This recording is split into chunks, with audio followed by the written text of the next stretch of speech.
কলেজতে আয়া সেটা রেডি হয়েছে আর বাবাই তো এত খুশি মানে বাড়ির যাইতে সবারই খুশি লাগে। তো অনেকদিন পর প্রায় 1 মাস হয়ে গেছে বাড়ির যাইতারি না, তো আজকে যাইতেছে। তো আমরা ওরে বইনে একটু আগায় দিয়ে তো গেছে, এটা তো প্রত্যেক ভিডিওতেই দেখতে পার। আর বাবাই দেখো খুব সুন্দর করে টাটা দিতেছে, মানিলেও কষ্ট লাগতেছে। গাড়ি লেগে দাঁড়িয়েছে, তারা জগিং করতেছে বিকালবেলা, মানে আমি বুঝতেছি না এত গরমের ভিতরে। তারপর আমরা গাড়ি যাও পাইছি। আর জায়গা জায়গা আসলো গণেশ পূজার লেগে এত সুন্দর সুন্দর প্যান্ডেল করছে আর খুব সুন্দর লাগছে। আর এই জায়গাটাতেও এত সুন্দর লাগতেছে আর প্রচুর ভিড় আসলো, প্রচুর ভিড়, মানে এত ভিড় আমি মানে বাড়ি থেকে রাধানগর থেকে মোড় স্ট্যান্ড যাইতে প্রায় আধা ঘন্টা লাগছে আমার। এই টমটম বয়ে রয়েছি, মানে এত ভিড় আসলো। আর লাইট ইন্ডি দেখ কেমন হয়েছিল দুর্গা পুজো, মানে কালকে দুর্গা পুজো, কিন্তু গণেশ পূজা দিয়ে ওই দুর্গা পূজার মূল শুরু হয়ে যাবে পূজা, যে আমরা বাঙালি সবচেয়ে বড় উৎসব। মানে এত সুন্দর করে লাইটিং করছিল। আর কাশীপুর তো এত সুন্দর, এত বড়, প্রায় 25 ফুট মূর্তি। তো এই জায়গাটা তাইছে মানে মানে মার বাড়ি এনো, তো আমরা বাড়িতে আই বসি। তো পাপা রে হ্যার পাপা লইয়া যাইতো, মানে আগাই তো আইছিল বাইপাস।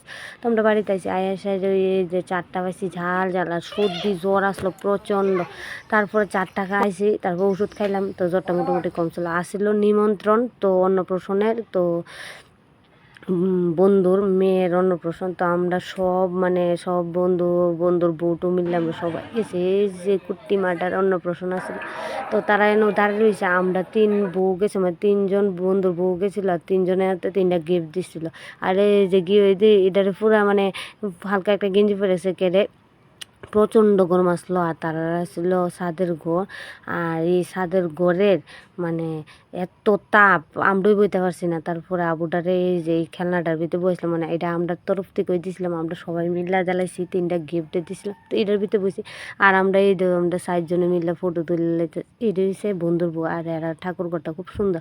তারপরে বসি খাইতাম, আর এদিকে খাওয়ানোর টেবিল আইসি পরে, মানে আমরা বসছিলাম জোড়া জোড়া বসলাম, কিন্তু আমরা উড়াই দিছে তোমরা বোন লাগতো না। তো হ্যাঁ ব্যাপারে গ্যাস নিচে গা আরেক টেবিলও, আর আমরা টেবিল আয়া বসে আরেকজন, মানে হ্যাঁ বাবার বন্ধু ওই।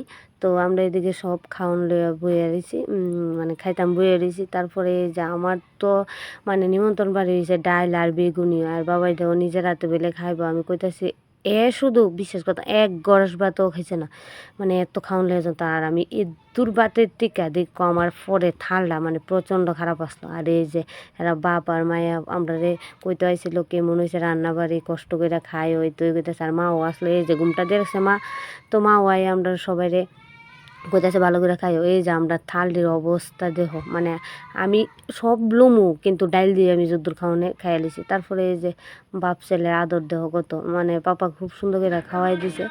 তো পাপারটা খাইছে, আর আমারটা খাইতে না। আর আমরা খাইতে খাইতে দেখো পুরো প্যান্ডেল খালি হয়েছিল। তারপরে এই নাচটা দেখছি 2 বোনে, মানে খুব সুন্দর একটা ডান্স করছিলাম।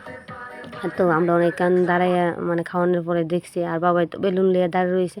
তারপরে সবাই টাটা কইতাছি, ফটো টুটো তুললাম, টাটা দিয়ে আমরা এদিকে বাইরে গেছে। তো বাইরে আর রাস্তার ভিতরে আইসি পরে কইতাছে নাচা হয়েছে না তোমরা লেগে, একটু নাচলাম। তো আমি কইতাছি নাচো না, নাচলাম না, বাড়িতে গিয়ে নাচুম, ছেলে আছে আর, তো ছেলের লগে নাচবো। তো এই দে বাবাই বেলুন দিলেছে, একটা বেলুন ফুরাইলেছে আর আমার হাতে একটা দিছে, হ্যাঁ বেলুন লিয়ে খুব খুশি। তো আমরা এই যে একজনের পিছনে একজন বইয়া বইয়া বাড়িতে আই বসছি। আর ব্লগটা ভালো